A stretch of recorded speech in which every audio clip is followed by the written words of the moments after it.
Okay, in this video we're going to talk about how to do basic input and output in a console application in C#. The input being how to have the user type in something in the keyboard and somehow get whatever they typed in into the variable value.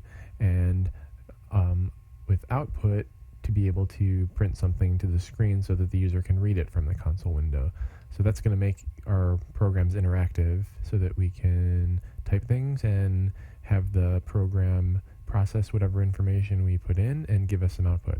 Before that, really quick, I just wanted to mention that from the last video, I did realize why there was a difference between the mathematical operations I was doing here. So if you recall, this double here was getting its remainder chopped off, whereas this double down here was getting a perfectly fine decimal. The reason being is because every single number in this expression is an integer. So the language was like, oh, this is all integers, therefore this must be integer division.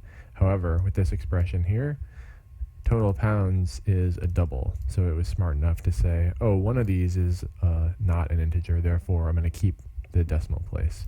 So maybe that makes sense, maybe it doesn't, I don't know. So that's that. Alright, so diving into this, input and output. This should be relatively short compared to the rest of this stuff.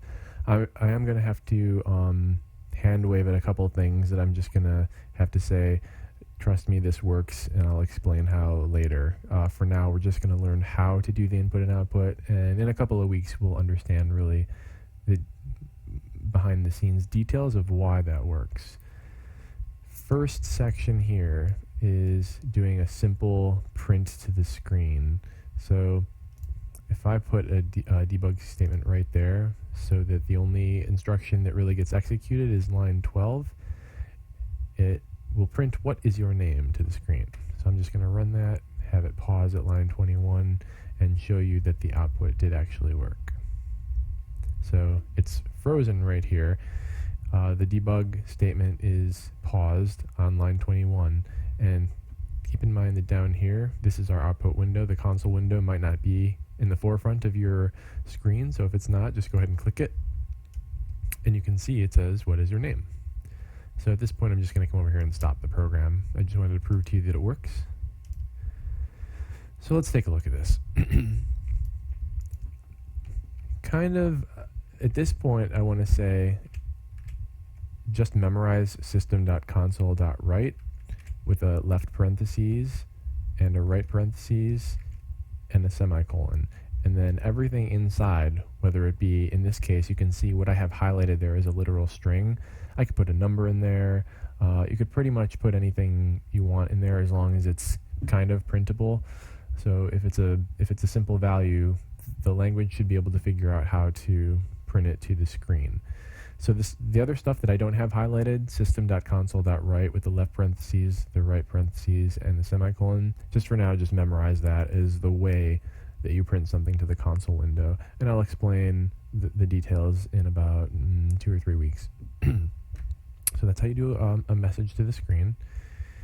So clearly, I've asked the user to do something. I've said, hey, what's your name? I want them now to type in their name. So this is the output part, and the second part would be input. So I want to have the user type in a name, a string, because usually a name is a string, pretty much always. So I declare a variable in which I intend to store that value. So there it is, username.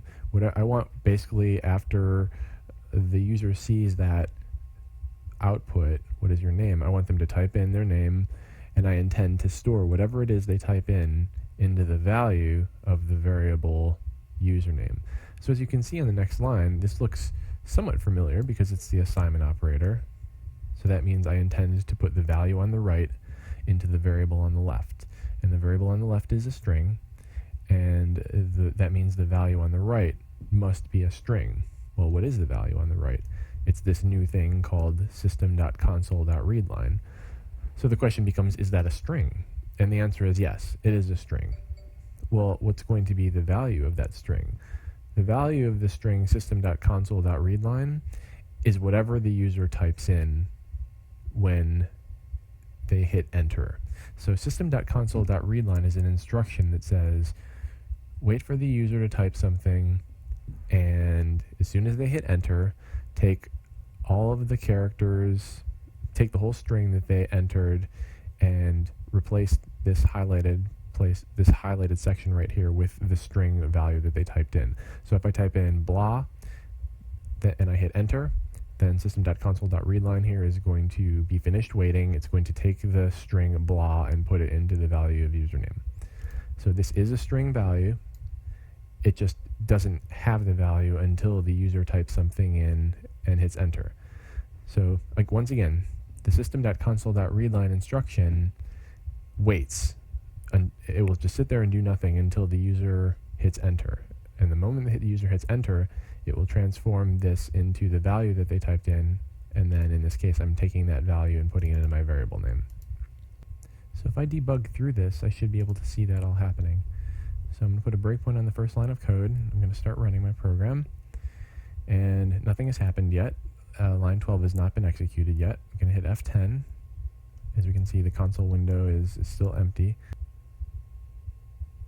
Let me shrink this window down so I can see the window and the console window at the same time. Just move that over here. Close my Solution Explorer to give me a little more room. Shrink this down a little bit. And we'll be able to see the console window over here. So it's waiting on line 12. It's going to execute line 12 as soon as I hit F10. I hit F10, and as you can see, it executed and typed output, what is your name, to the console window.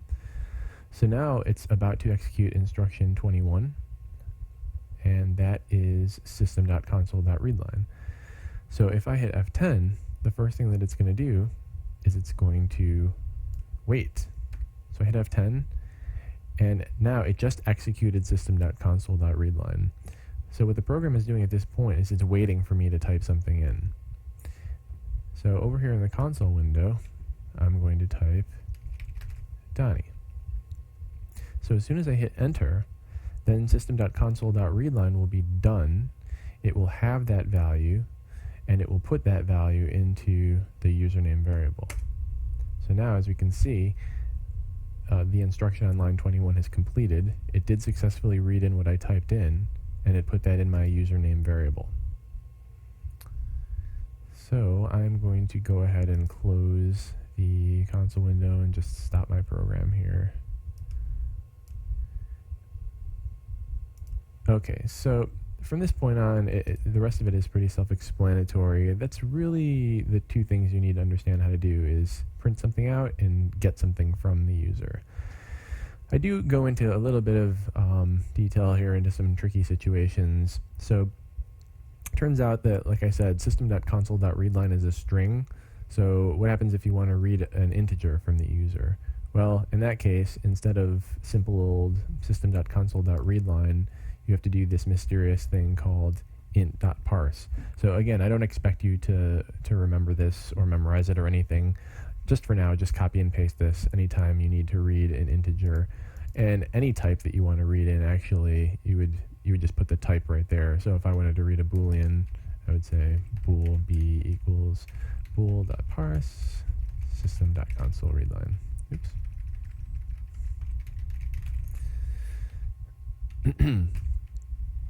So it's weird when you're reading something and it's not a string, but I'll show you techniques in the future to make it much easier. But for now, just refer to this code, and if you need to read an integer, use this. If you need to read a string, use this. So console.readline should be able to get you any value that you need. And then the section down at the bottom here is just to illustrate that you can, as I said at the very beginning of the video, you can put inside of the parentheses a literal string or a variable string or an integer.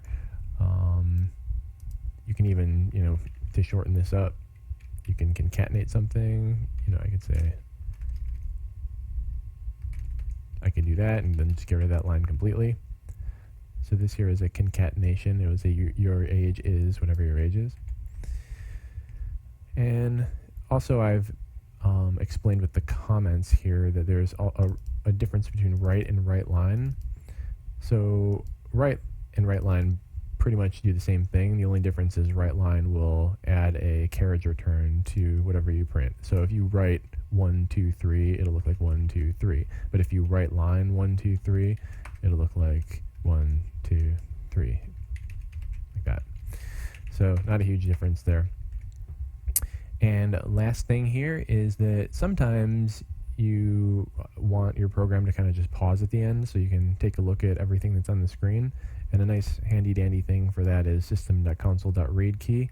That effectively will just sit there and wait for the user to type in a key, and it won't do anything until they do. So if you have a bunch of stuff that you've printed on the screen, for example, like all this stuff here, and you want to take a moment to look at it, you can do one of these where you say, put a message on the screen that says, pause or press any key to continue, and then do a system.console.readkey.